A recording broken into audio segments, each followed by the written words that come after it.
Efesios capítulo 4, versículos 13 al 15. Básicamente ha sido nuestra base bíblica durante toda esta serie. Un cristiano sano conforma una iglesia sana.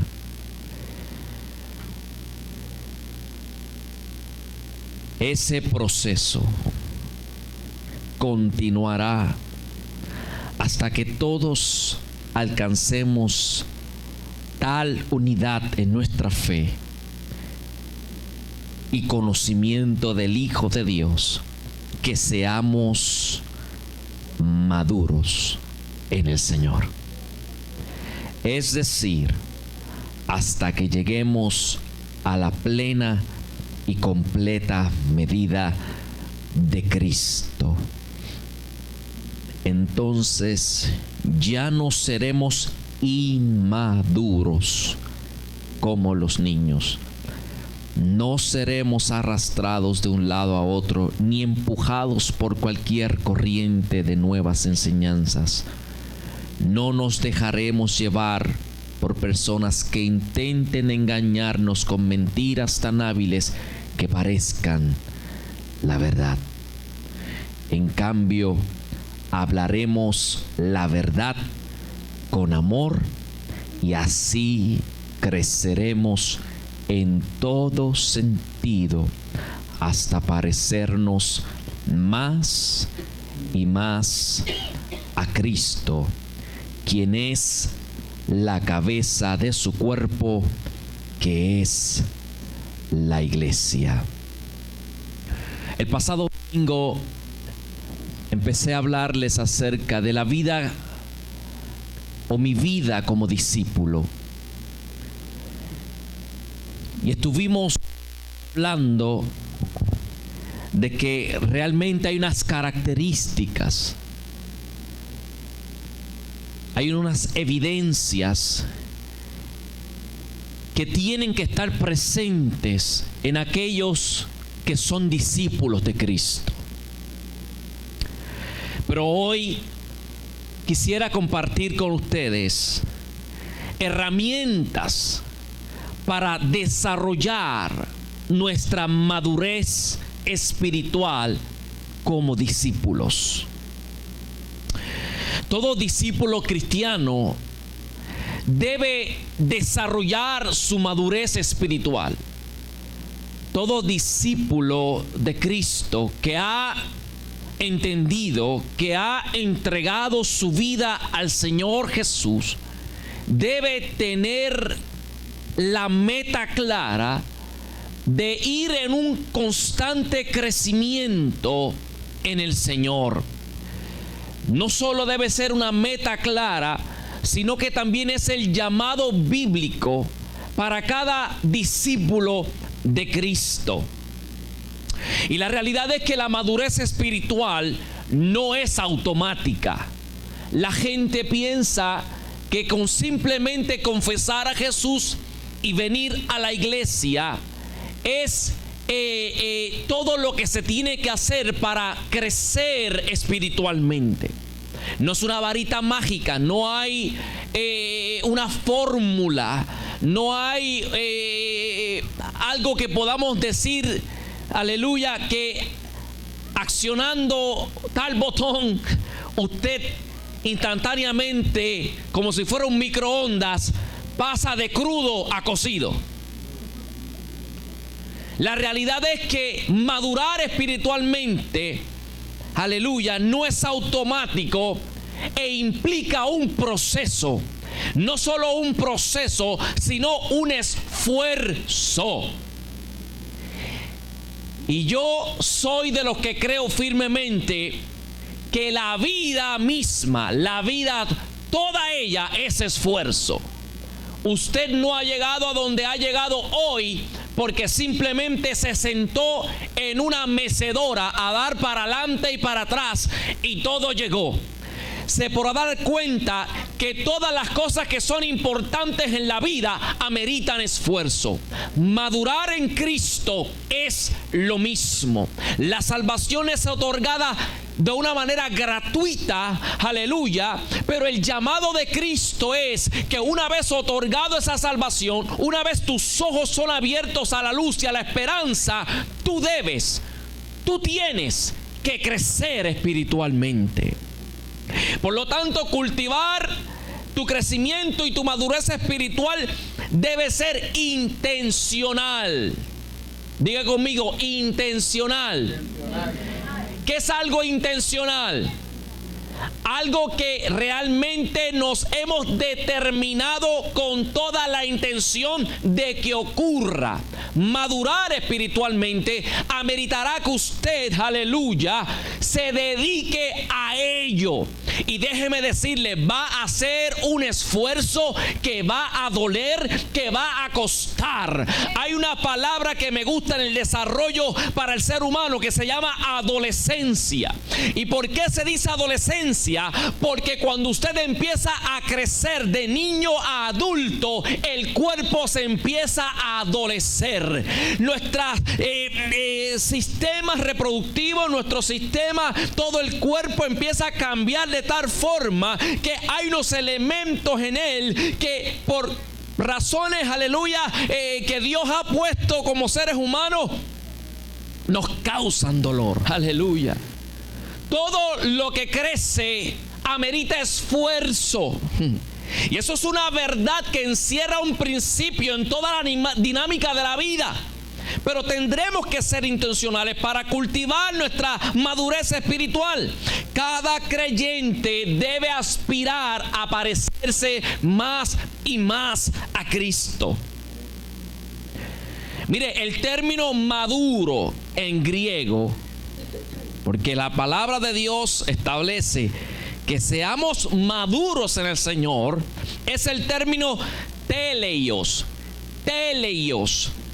Y describe algo que no carece de nada. Algo maduro en el concepto de la palabra teleios es algo que no carece de nada y que ha alcanzado la madurez. Esa madurez completa en algún área en particular. Pero a su vez el término teleios se deriva del término teleiotes, que es el estado de esa madurez, de esa perfección, de esa condición completa. Así que entendemos que algo maduro es algo que ya está completo, que ya se ha realizado, que ya está en un estado, aleluya, que ha alcanzado su forma completa. Por eso es cuando usted ya es un adulto hecho y derecho, usted está maduro. Porque su cuerpo pasó por todo un proceso hasta que usted llegó a la adultez. Amén. El problema es que hay algunos que se pudren.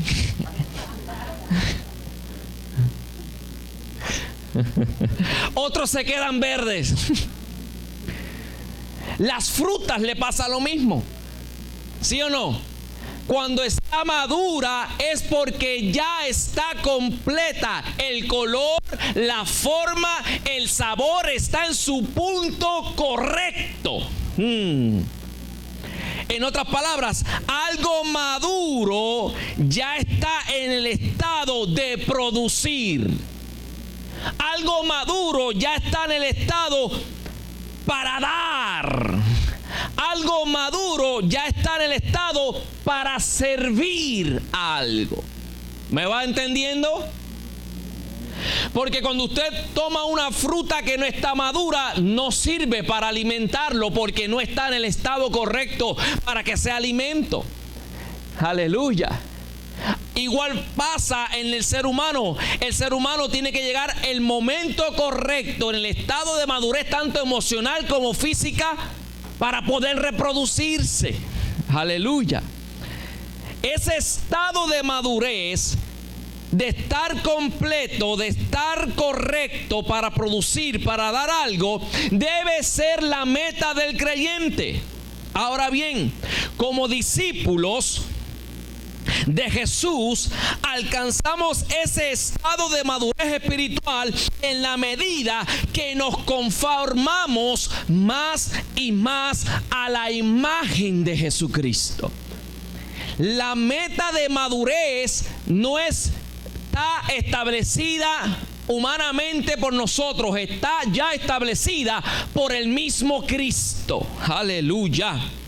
Este estado no es una perfección absoluta, sino un estado que nos permite ser estables. Y eso es importante que usted lo entienda, porque lo que persigue el Espíritu Santo y la palabra de Dios con nosotros al madurarnos en nuestra vida espiritual no es que usted esté perfecto, intachable, con una aureola en la cabeza, 2 alitas que vaya volando por ahí, sino que ese estado de madurez espiritual lo que traerá es estabilidad a su vida. Mírelo ahí, Efesios capítulo 4. Ese proceso continuará hasta que todos alcancemos tal unidad de nuestra fe y conocimiento del Hijo de Dios, que seamos maduros en el Señor, es decir, hasta que lleguemos a la plena y completa medida de Cristo. Entonces ya no seremos inmaduros como los niños, no seremos arrastrados de un lado a otro, ni empujados por cualquier corriente de nuevas enseñanzas. Madurar en Cristo no significa que usted llegó al punto máximo donde está, que nada ocurre, que todo está perfecto, sino es un estado que, a pesar que vengan las circunstancias adversas de la vida, usted puede estar firme en el Señor. Que a pesar que cada día pueda ser tentado, usted pueda permanecer firme, aleluya, y no ceder a la tentación. La palabra dice: absteneos de los deseos carnales que batallan contra el alma. El apóstol Pedro, en su primera carta, nos expresa esta verdad diciéndonos: mire, cada día vamos a tener luchas y dificultades. Ser cristiano no es que usted es como una pieza de museo.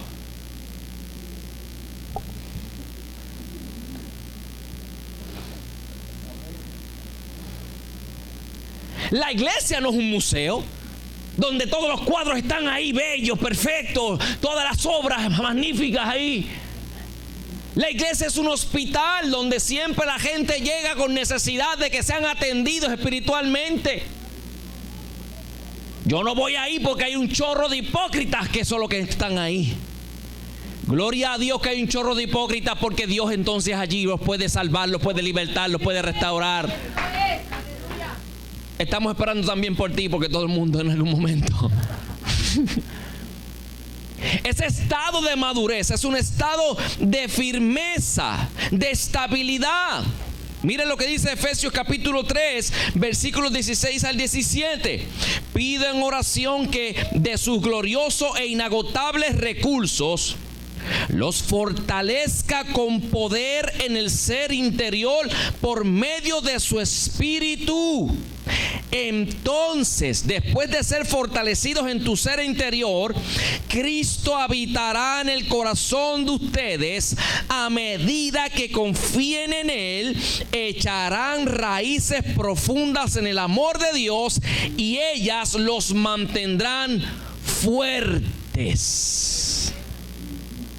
Yo conozco muchos árboles fuertes y saludables que tienen heridas, ganchos medios caídos, fisuras en su corteza que son testigos de que alguien le dio un machetazo. Pero por cuanto están fuertes, con buenas raíces, aleluya, han podido sobrepasar huracanes que han venido sobre ellos. Y de eso se trata, iglesia. No es que usted aquí se sienta tan perfecto, aleluya, o que pretenda que todos nosotros, o el pastor principalmente, porque como estoy aquí en la palestra pública, todo el mundo señala al pastor, a los líderes, que son los primeros. Sí, somos los primeros. Es que seamos estables, fuertes de tal forma que podamos vivir una cristiandad de victoria en victoria. Que no venga cualquier cosita y nos tire y nos arrastre y aleluya y haga con nosotros lo que le da la gana y como gazpacho después seamos tirados allá por el diablo y nos conformemos. ¿Cómo usted está? Ay, como Dios quiere. Ay, como Dios quiere. Dios no quiere que tú estés así. Esa no es la voluntad de Dios. Como Dios quiere. Si me dice que tengo que ser cada día más como Cristo, Cristo estaba así. No. Madurez espiritual debe ser sinónimo de estabilidad, de echar raíces profundas. Aleluya. De tal forma que cuando vengan los momentos difíciles usted pueda superarlo y no cualquier cosa vuelve y lo echa al mundo. No cualquier cosa venga y le pisen un callo y ya se quiera quejar de que allí nadie me quiere, nadie me ama. Mire, Cristo le predicó a Judas, caminó con Judas, hizo milagros frente a Judas, le dio la confianza y como quiera lo negó. ¿De qué los hay? Los hay. No somos, aleluya, mientras vivamos en esta experiencia del tiempo y espacio de este lado de la eternidad, seres que en algún momento podamos fallar. Pero si la palabra de Dios te dice como discípulo que debes ser maduro, estable, firme en el Señor. Aleluya. ¿Por qué? Porque una vez maduro, eso nos permite dar fruto. ¿Cómo entonces desarrollamos o cultivamos esta madurez? Precisamente de eso quiero hablarte en esta hora. Herramientas para desarrollar tu madurez espiritual. Número 1, todo discípulo que va en crecimiento, que va en la meta de ser maduro espiritualmente, tiene que tener compromiso. Diga conmigo, compromiso. Eso es lo primero que tiene que haber. Mateo capítulo 16.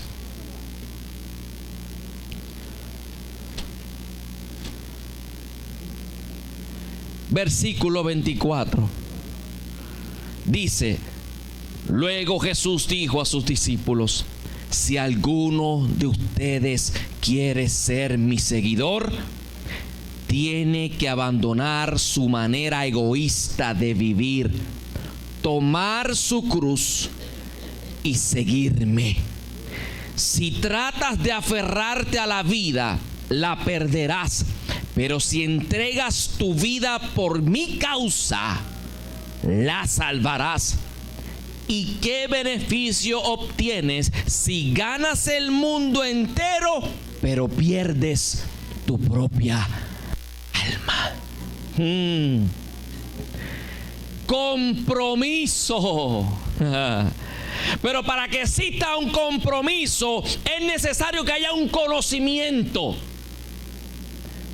Es decir, no podemos estar comprometidos a hacer algo si desconocemos los aspectos de ese compromiso. Es decir, las obligaciones que se supone que cumplamos. Y precisamente en esta declaración Jesucristo establece esas obligaciones de sus discípulos, de aquellos que deben establecer un compromiso con el Cristo. Dice: si alguno quiere venir en pos de mí, Jesús está diciendo, si alguno quiere seguirme, si alguno quiere ser mi discípulo, si alguno quiere ser, aleluya, aprendiz mío, si alguno quiere ser mi hijo, tiene que entender lo siguiente: tiene que negarse a sí mismo, tomar su cruz y seguirme. Ese es el compromiso del discípulo. yo le sugiero que usted haga un papelito bien bonito y diga: yo soy discípulo de Cristo, y abajo, entre comillas, si alguno quiere seguir en pos de mí, niéguese a sí mismo, tome su cruz y sígame. Jesús. Y lo ponga en la nevera, y lo ponga en el dash, y lo ponga en el celular, y lo ponga en las notes, y lo ponga, aleluya, en el Google Drive, y lo ponga en el pendrive, y lo ponga en el CD, y lo ponga donde lo ponga, aleluya, pero póngaselo en la mente y el corazón, aleluya. Hay un precio.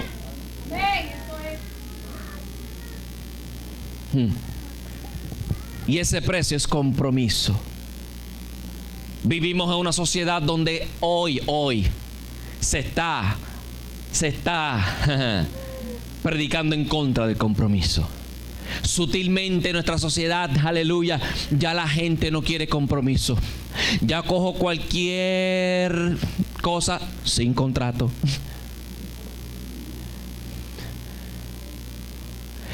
Nos vamos a vivir tú y yo juntitos. Si no nos va bien, pues nos separamos.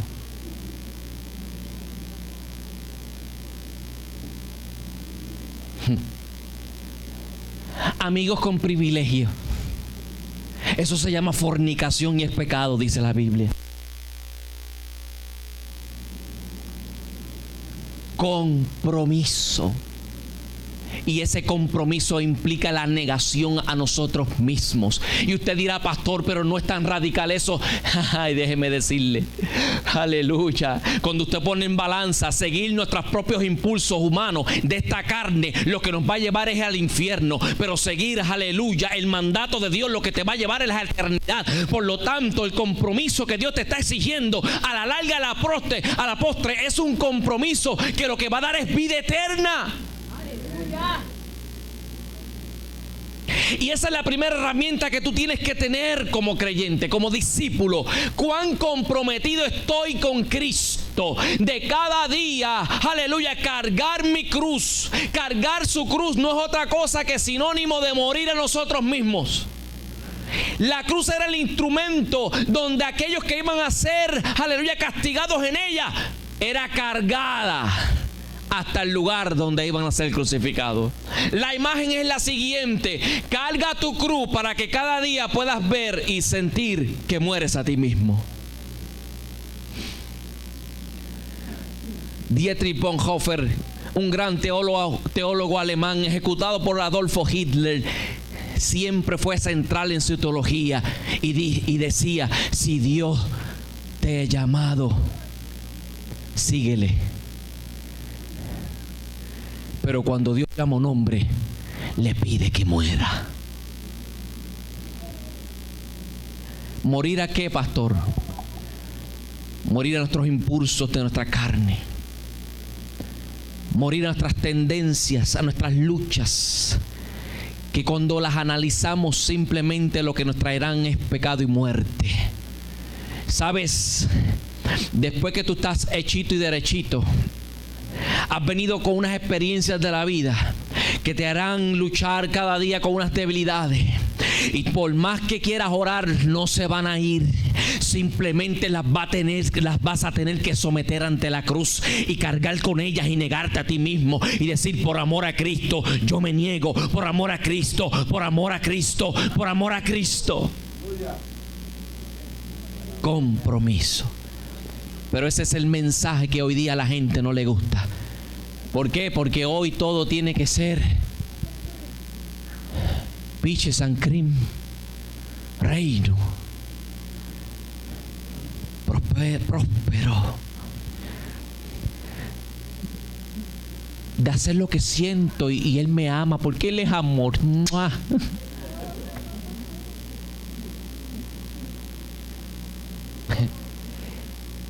Precisamente porque te ama. Precisamente porque te ama, te está diciendo: deja eso porque te va a llevar a la muerte. Deja eso porque no te va a producir nada. Somete tu carne y tu cuerpo a mí, comprometiéndote conmigo. Número 2, herramientas que nos ayudarán a desarrollar nuestro crecimiento espiritual. Tendrás que vivir una vida práctica basada en la palabra de Dios. Mateo capítulo 7, versículo 24 en adelante. Les he predicado hasta la saciedad y no me cansaré de predicarles de ese versículo. Todo el que escucha mis enseñanzas, Jesús hablando, y las sigue es sabio, como la persona que construye su casa sobre una roca sólida. Aunque llueva a cántaros y suban las aguas de la inundación y los vientos golpeen contra esa casa, no se vendrá abajo, porque está construida sobre la roca. Sin embargo, el que oye mis enseñanzas y no las obedece es un necio, como la persona que construye su casa sobre la arena. Cuando vengan las lluvias y lleguen las inundaciones y los vientos golpeen contra esa casa, se derrumbará con un gran estruendo. Les digo la siguiente declaración: la mayoría de los cristianos saben mucho más de lo que están poniendo en práctica. ¿No entendió? Te la repito.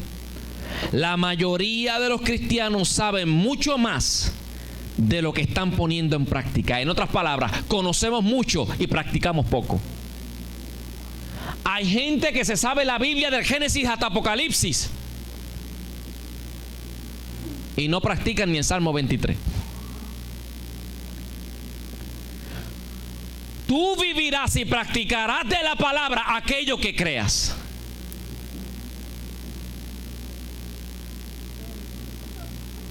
Y una vida práctica es eso mismo.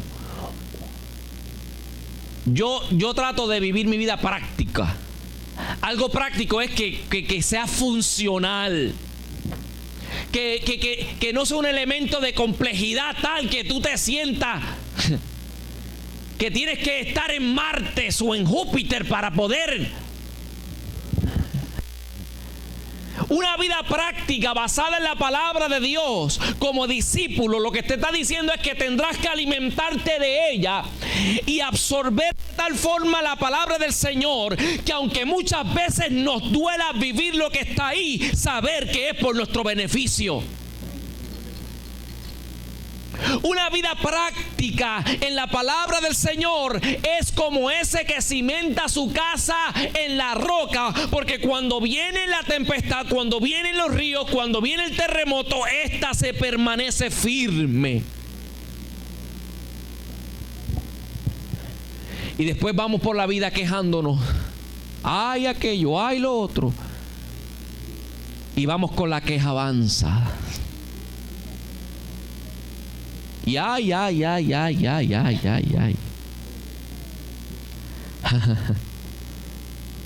Pero los discípulos viven una vida práctica cimentada en la palabra de Dios. Número 3, herramientas para tu desarrollo y madurez espiritual como discípulo. Necesitas hacer un pacto con Dios. Mire, un pacto es un acuerdo. Un pacto es una alianza, es un tratado. Es un compromiso cuyos involucrados aceptan respetar aquello que se estipula. En el pacto se establece un compromiso y se fija la fidelidad hacia los términos acordados o hacia esa declaración. Por lo tanto, obliga al cumplimiento de esas pautas. Cuando se hace un pacto, estoy diciendo que ese compromiso que yo establecí tiene unas pautas, unas cláusulas que deben cumplirse. Y en nuestra sociedad hay muchas cosas que exigen pacto. Y hay una que es, aleluya, muy reconocida. Y es el matrimonio. Y yo todavía me acuerdo cuando parado en el altar,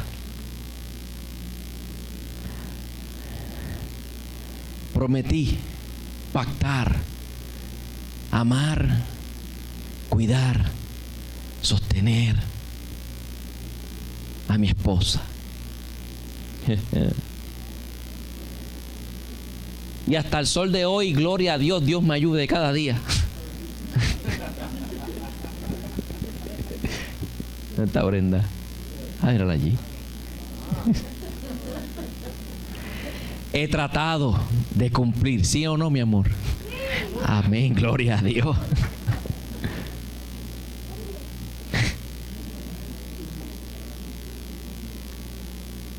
En Dios es lo mismo. Usted tiene que pactar con Dios. Ya Él le entregó a usted el pacto en la sangre de su Hijo amado Jesucristo. Jesucristo dijo, esta copa simboliza la sangre que derramaré por vosotros, que es el nuevo pacto, símbolo del nuevo pacto. Dios ha establecido un pacto con sus hijos. ¿O usted se cree que eso es más que de parte de Dios? ¿Ah? Un pacto es ¿entre qué? Entre dos personas. Como cuando Dios le prometió a Abraham que iba a ser padre de multitudes, que iba a bendecirlo, que de él saldría una simiente que bendecería a todas las familias. El mismo Dios, aleluya, usted lo puede ver allí en Génesis capítulo 15, si no me equivoco.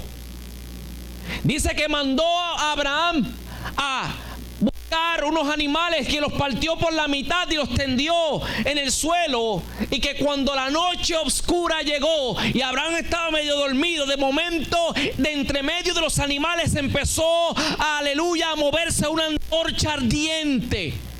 Y cuando esa antorcha ardiente pasó entre los animales, Abraham supo que Dios realmente estaba hablando en serio.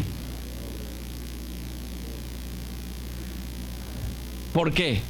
Porque en el tiempo de Abraham, cuando un hombre hacía un pacto con otro hombre, picaba un animal por la mitad, lo ponía en el suelo, derramaba la sangre y luego caminaba por encima de las partes muertas del animal, llenando sus pies de esa sangre. Y eso le atestiguaba a la otra parte que si no le cumplía, iba a ser muerto como uno de esos animales. Y Dios le estaba diciendo a Abraham, Abraham, yo te voy a cumplir. Y para que sepas que te voy a cumplir, voy a pasar por entre medio de los animales, queriéndole decir, yo, Dios, creador del universo, soberano, omnipotente, el que siempre ha existido y existirá, si no te cumplo, venga a ser yo como uno de esos animales. En otras palabras, Dios le estaba diciendo que me muera yo si no te cumplo.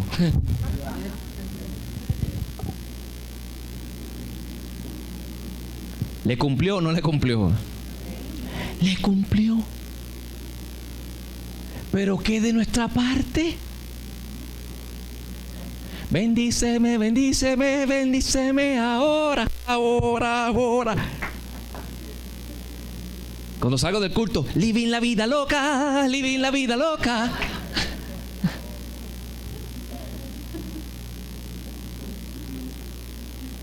No. Un discípulo hace un pacto. Dice, wow, ya tú cumpliste con lo tuyo. Ya tú fuiste a la cruz del Calvario, ya me diste vida, ya me diste salvación. Y ese es el inicio de todo un paquete de beneficios. Lo que pasa es que hay gente que se queda nada más con la salvación, pero es todo un paquete de beneficios. Mire, se lo voy a mostrar. Efesios capítulo 3, versículo 8 en adelante. Aunque soy el menos digno de todo el pueblo de Dios, por su gracia Él me concedió el privilegio de contarles a los gentiles acerca de los tesoros inagotables que tienen a disposición por medio de Cristo. Esa palabra tesoros en el griego lo que significa es un montón de riquezas. Aleluya.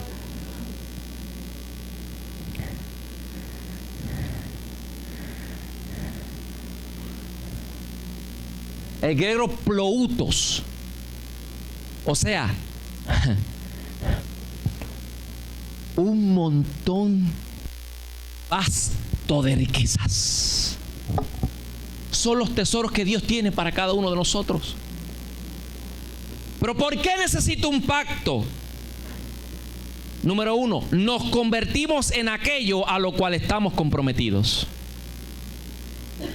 Nos convertimos en aquello a lo cual estamos comprometidos. Si yo estoy comprometido, yo me vuelvo en eso. En el altar yo me comprometí a ser un esposo. Yo no era un esposo. Con el pacto que hice con Brenda, me convertí en un esposo. ¿Me va entendiendo? Asimismo con Cristo. 2. ¿Por qué un pacto? Cada discípulo se define por lo que se ha comprometido a.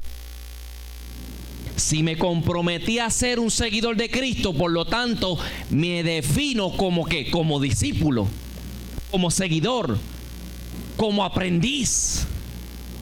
3. Las cosas importantes de la vida ameritan compromiso.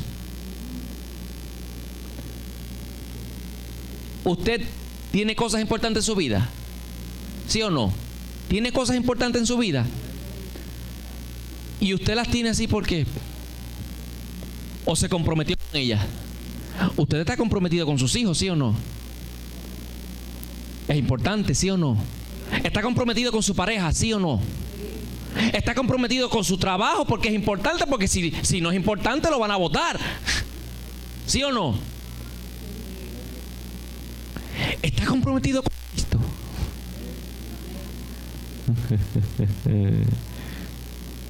¿Por qué un pacto? Porque el pacto nos da significancia, importancia, valoración.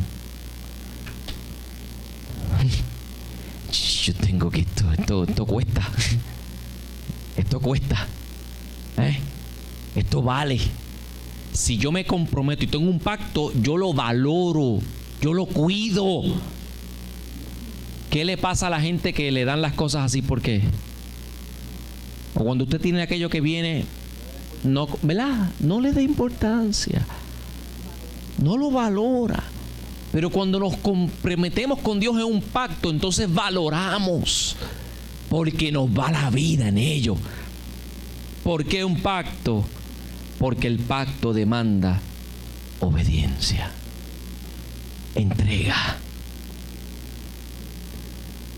Un creyente que se ha comprometido a ser un discípulo que madura en Cristo necesita relacionarse con otros discípulos. Mire qué cosa. Necesitamos compromiso, necesitamos vivir una vida práctica basada en la palabra de Dios, necesitamos hacer un pacto con Dios, pero también necesitamos relacionarnos con otros discípulos. En otras palabras, necesitas tener comunión con otros creyentes. ¿Por qué? Porque la vida, todos necesitamos de otros. Todos necesitamos a otros creyentes que nos ayuden. Salmo 133 dice: mirad cuán bueno y cuán delicioso es habitar los hermanos juntos en armonía. ¿Por qué? Porque dice que es como el buen óleo que desciende por la cabeza de Aarón, que baja por todas sus barbas y sus vestiduras. O sea, nos cubre ese aceite, esa unidad. Nos ayuda a estar como un solo cuerpo. Y allí envía Jehová bendición y vida eterna. Cuando usted y yo nos reunimos aquí, estamos ayudándonos a ser discípulos. Cuando su hermano ora por usted o usted ora por su hermano, lo está ayudando a ser discípulos. Cuando usted viene a la casa del Señor y la palabra dice que nos congreguemos, es bíblico. estamos entonces edificando nuestra vida como discípulos. Necesitamos relacionarnos como discípulos para ser una herramienta que nos ayude a madurar. ¿Por qué? Porque usted tendrá cosas que yo no tengo de parte del Señor y me ayudará entonces a mí. Yo tendré cosas de parte del Señor que lo ayudarán a usted. La Biblia establece en el Nuevo Testamento los unos a los otros un montón de veces. Ayudados los unos a los otros, orados los unos por los otros, servidos los unos a los otros. So que esa actitud o ese espíritu de llanero solitario no abona, no es una herramienta para usted crecer, madurar espiritualmente. Hay gente que se creen tan y tan y tan, que han escrito un libro que se llama ¿Me iré solo en el rapto? Y la portada es así.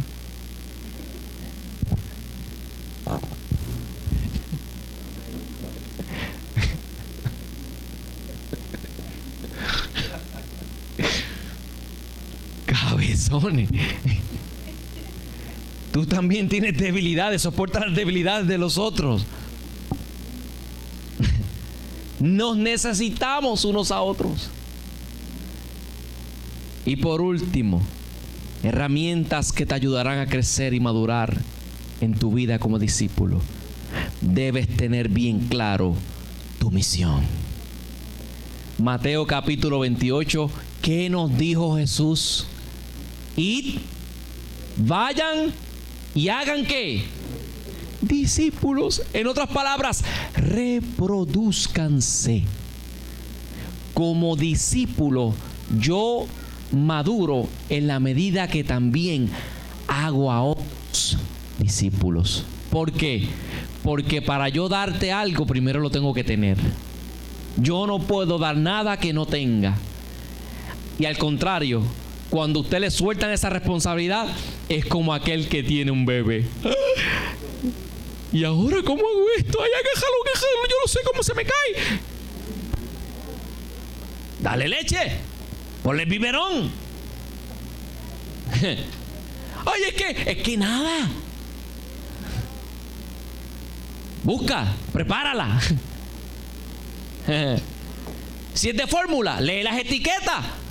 Busca las onzas, échale las cucharadas.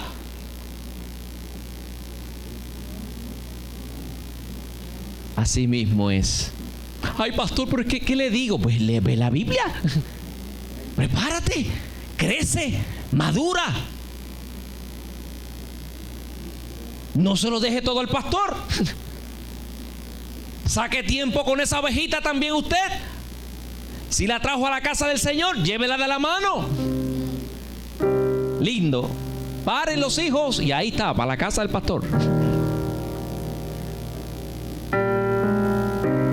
Es mi responsabilidad al alimentarlo. Pero lo que le estoy diciendo es que Efesios capítulo 4 dice que todos llegamos a esa unidad de la fe en la medida que todos ustedes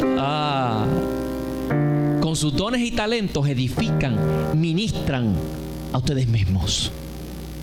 Y que es mi responsabilidad ministrarles, enseñarles, edificarles para que usted haga su trabajo. Porque un verdadero discípulo tiene su misión clara. Necesitaremos compromiso, vivir una vida práctica en la palabra de Dios. Necesitamos un pacto con Dios, relacionarnos con otros discípulos y tener nuestra misión clara. Y usted va a ver cómo su vida como discípulo crecerá y madurará de tal forma que será alguien firme, estable, no llevado de aquí para allá, sino que crecerá cada día hasta parecerse más y más a Cristo. Padre, te damos gracias por tu amor, tu misericordia.